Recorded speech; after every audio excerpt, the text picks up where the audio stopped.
Welcome back to my channel. Supplementary counselling result வந்துருச்சு. இப்ப எல்லாத்துக்குமே ப்ரொவிஷனல் அலாட்மெண்ட் வந்துருச்சு.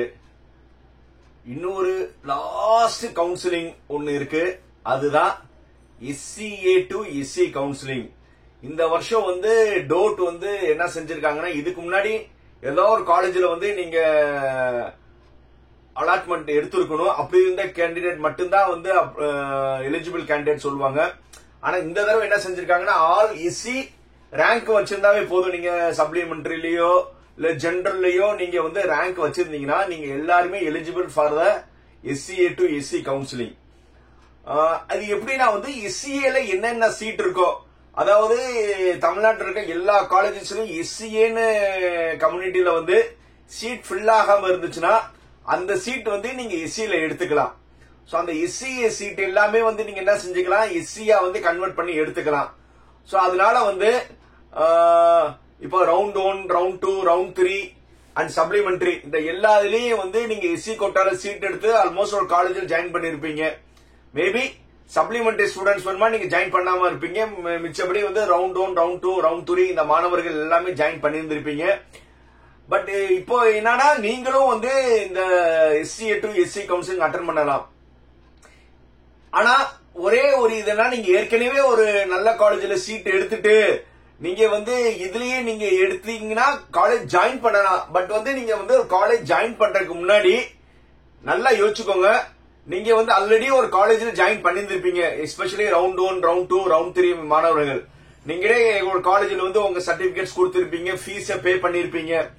இப்போ SCA to SC கவுன்சிலிங்ல நீங்க அந்த அலாட்மெண்ட் எடுத்துட்டு போய் கொடுத்தா அவங்க கொடுக்கறதுக்கு ஒரு சில காலேஜ் உடனே கொடுத்துருவாங்க, ஒரு சில காலேஜ் இழுத்தெடுத்து கொடுப்பாங்க.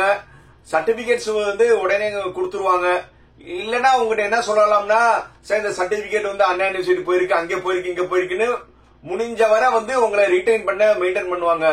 அப்படிலாம் சொன்னாங்கன்னா நீங்க ஒரே வார்த்தை சொல்லிருங்க, சார் நாங்க டோட்ல விசாரிச்சிட்டோம், சர்டிபிகேட் எல்லாமே உங்ககிட்ட தான் இருக்குமா, அதனால நீங்க சர்டிபிகேட்ஸ் கொடுத்துருங்க சொல்லி முதல்ல அவங்க சர்டிபிகேட் கொடுத்துருவாங்க.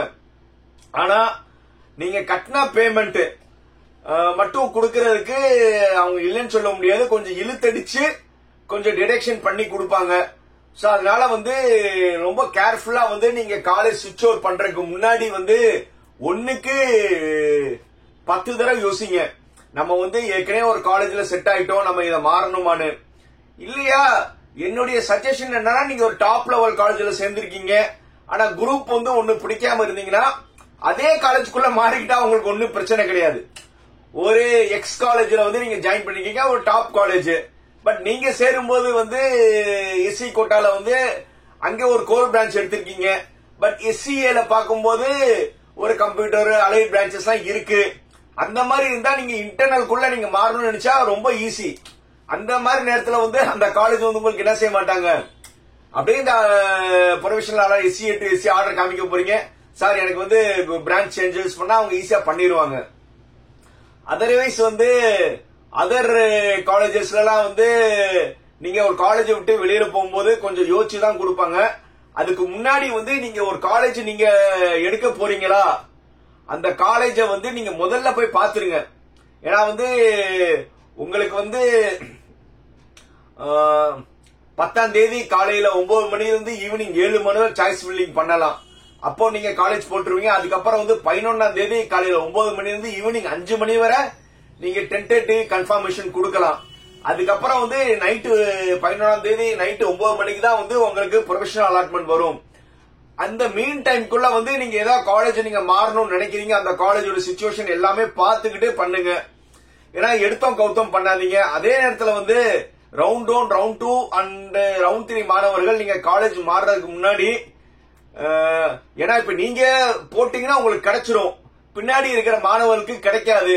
நீங்க அதனால சும்மா நான் போடுறேன், வேணும்னா போறேன், இல்லன்னா அது பாட்டுக்கு விட்டுருவேன்னு உங்க பாயிண்ட் ஆஃப் வியூல நீங்க யோசிக்கணும். ஆனா எப்பவுமே எம்பத்தி வேலை திங்க் பண்ணணும். நம்ம இதோட நமக்கு பின்னாடி இருக்கவங்க என்ன நினைக்கிறாங்க. ஏன்னா மத்த காலேஜ்ல சீட் கிடைக்காம SC students SCA to SC ல நல்ல காலேஜ் சேரணும்னு நினைக்கும் போது, நீங்களே ஒரு நல்ல காலேஜ்ல சீட் எடுத்துட்டு சும்மா இதை போட்டுட்டு அப்புறம் சரி வேணா நாம பழைய குரூப்பே இருக்கட்டும் சொல்லி பண்ணீங்கன்னா நீங்க உங்க கம்யூனிட்டிக்குள்ளேயே வந்து நீங்க துரோகம் பண்றீங்கன்னு அர்த்தம். ஒண்ணு எடுத்தா போற மாதிரி இருந்தா எடுங்க, இல்ல சும்மா நான் போட்டு அலாட்மெண்ட் வச்சுக்கிறேன் ஒரு பெருமை, பாத்தியா எனக்கு இதுலயே எனக்கு சீட் கிடைச்சிச்சு அப்படி ஒரு பெருமைக்காக எடுக்காதீங்க. உங்களுடைய பெருமை இன்னொரு பையனோட வாழ்க்கை, புரியுதா? கண்டிப்பா சுவிட்ச் ஓவர் ஆவீங்கன்னா, ஏன்னா அந்த இடத்துல வந்து உங்களுக்கு சார் நான் சாய்ஸ் ஃபில்லிங் போட்டேன், அந்த டென்டேட்டிவ் கன்ஃபர்மேஷன் பண்ணும் போதே நீங்க என்ன செய்யலாம், ஐ அக்செப்ட் பண்ணீங்கன்னா அந்த காலேஜ் ஓகே ஆயிரும், இல்ல ஐ டிக்ளைன் பண்ணிருங்க. நான் இதை டிக்ளைன் பண்ணிட்டீங்கன்னா அந்த பையன் என்ன செய்வான், அப்போர்ட் போடுவான். சோ அதனால வந்து என்னுடைய சஜஷன் வந்து புதுசா யார் யார் வந்து காலேஜ் எடுக்கிறீங்களோ நியூ கேண்டிடேட் எல்லாமே வந்து நீங்க அக்செப்ட், நீங்க நிறைய காலேஜஸ் போட்டு ஒரு அடுத்த லெவல் காலேஜ் வந்துச்சுன்னா புதுசா எடுக்கிறவங்க வந்து அக்செப்ட் அண்ட் அப்போர்ட் போடுங்க. ஏன்னா நீங்க டிஎஸ்சி சென்டர் போக வேணா அக்செப்ட் பண்ண அப்போர்ட் போட்டா, இப்போ நான் ஒரு சஜஷன் பண்ணிட்டு இருக்கேன் ஸ்டூடெண்ட்ஸ்க்கு, ஏற்கனவே நல்ல காலேஜ் எடுத்துட்டு போமா வேணாமான்னு சொல்லி சாய்ஸ் ஃபில்லிங்ல போட்டு அவங்களுக்கு வந்திருக்கும். ஆனா டென்டேட்டிவ்ல வரும்போது அந்த மாதிரி ஸ்டூடெண்ட் வந்து ஈவினிங் 11 ஈவினிங் 5 மணிக்குள்ள நீங்க போறீங்கன்னா அக்செப்ட் கொடுங்க, இல்ல நாங்க போகலன்னா தயவு செய்து டிக்ளைன் பண்ணிருங்க. ஏன்னா உங்க கம்யூனிட்டி பையனுக்கு தான் வந்து அந்த சீட் வரப்போகுது. சோ அதனால வந்து ஆக்சுவலா வந்து நான் கம்யூனிட்டி ரிலேட்டடா பேசக்கூடாது, இருந்தாலும் சக மாணவர்களுக்குள்ள வந்து உங்களுக்குள்ள என்ன இருக்கணும், ஒரு விட்டு கொடுக்கிற மனப்பான்மை இருக்கணும்.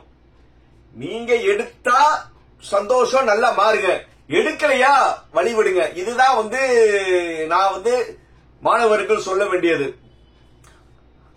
அதே மாதிரி வந்து இதோட வந்து உங்களுக்கு என்ன ஆயிடுச்சு, கவுன்சிலிங் ப்ராசஸ் முடிஞ்சிருச்சு. September 11 all the counselling process முடிஞ்சிருச்சு. இதுக்கப்புறம் வந்து எஸ்சி எஸ்டி எஸ்சிஎஸ் ஸ்டூடெண்ட்ஸ் வந்து நீங்க மேனேஜ்மெண்ட்லயும் சேரலாம், அங்கேயும் வந்து உங்களுக்கு பிஎம்எஸ் ஸ்காலர்ஷிப் வரும்.